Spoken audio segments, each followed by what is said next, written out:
당신은 지금 보이지 않는 전쟁터 한가운데 서 있습니다. 하나님의 군대와 사탄의 군대가 사람의 영혼을 두고 피터지게 싸우는 전쟁, 그 전리품은 바로 당신입니다. 교회를 다니면 하나님의 백성인가요?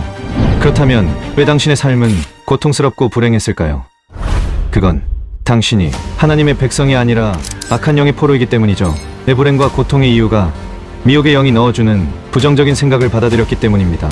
죄의 덫을 놓고 유혹하는 악한 영들과의 영적 전쟁을 실감하며 성령과 동행하는 영적 습관을 들여 하나님의 지혜로 이들의 전략에 맞서 싸워 이기는 정형사가 되고 싶지 않나요? 크리스천 영성학교 신목사의 영적 전쟁의 전투교범입니다. 전국의 온오프라인 서점에서 만나보실 수 있습니다.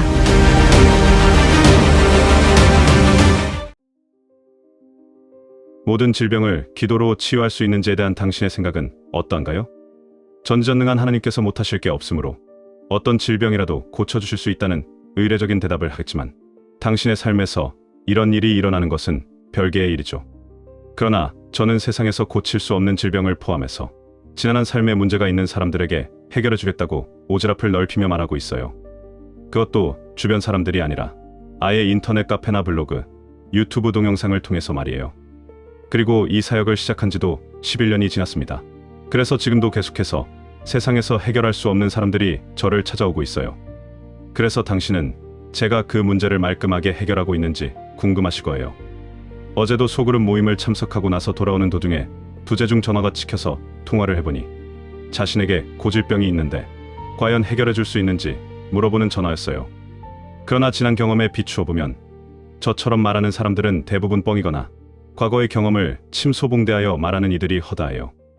또한 그들이 과거에 겪은 경험조차 진실인지 확인할 길이 없죠.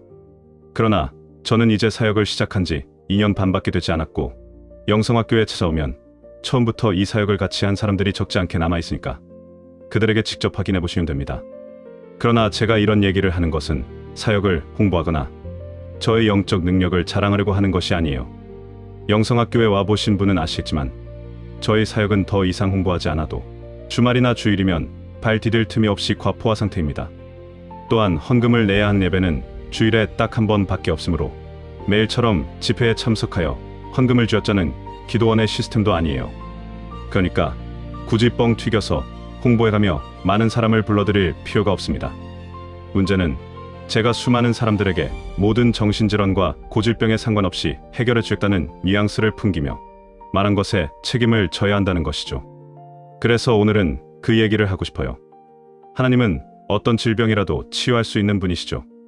그러나 우리네 교회는 고질병이 있거나 정신질환자가 찾아와서 해결하려고 하지 않아요. 왜냐면 우리네 교회는 그런 능력이 없기 때문이죠. 물론 우리네 주변에는 치유의 은사가 있다고 홍보하며 매일처럼 치유 집회를 여는 곳도 덜어 있습니다. 그래서 귀가 솔깃한 사람들이 때로 몰려가고 있는 실정이에요. 그러나 그들의 소원이 이루어졌다면 우리네 병원이 문을 닫고 의사들이 다른 직업을 찾고 있어야 할 것입니다. 결론적으로 말하자면 그들이 홍보하는 대로 결과가 이루어지지 않는다는 것이죠. 그러나 성경에는 우리의 믿음을 무색하게 하는 말들이 널려 있다는 것이 우리가 마주한 차가운 현실이에요.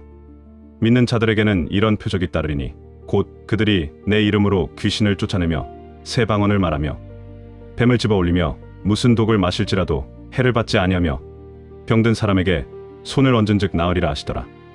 너희가 기도할 때 무엇이든지 믿고 구하는 것은 다 받으리라 하시니라.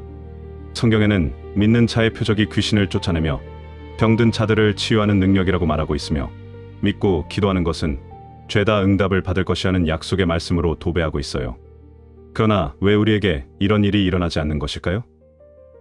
그 이유는 믿음이 없기 때문이죠.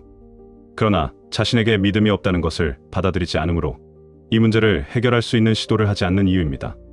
저는 자신들에게 해결할 수 없는 삶의 문제가 있는 사람들이 어떻게 하나님의 나라가 이루어진 증거냐고 반문하고 있어요.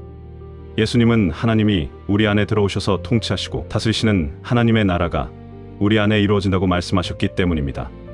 그러나 천국이 아니라 지옥을 경험하며 살고 있는데 어떻게 성령이 우리 안에 계셔서 구원을 얻게 되었다는 사실을 믿을 수 있겠어요?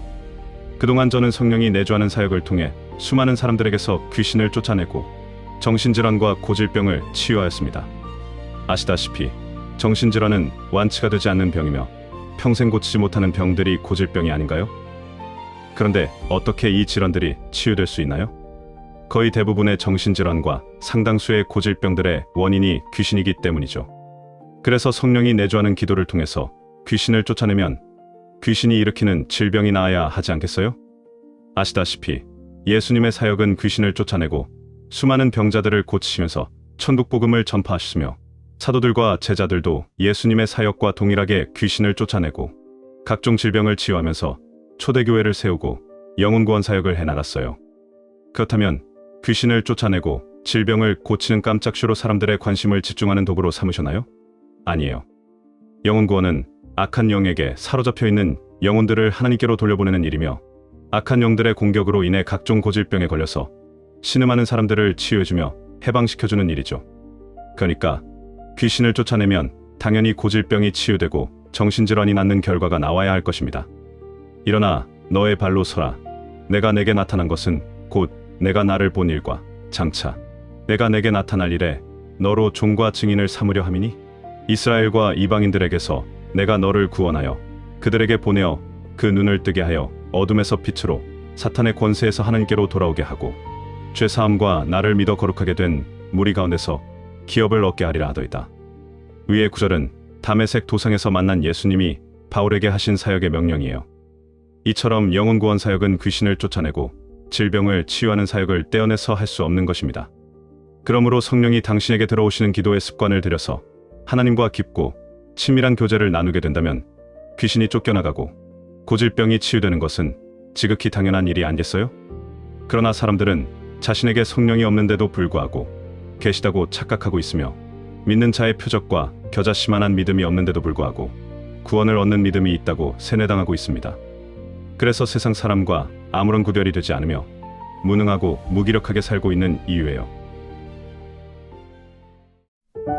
저는 주일마다 빠지지 않고 교회에 나가지만 제 삶은 점점 더 무거워졌습니다. 교회에서는 웃고 집에 오면 다시 싸우는 현실, 몸도 마음도 이미 한계에 가까워졌습니다.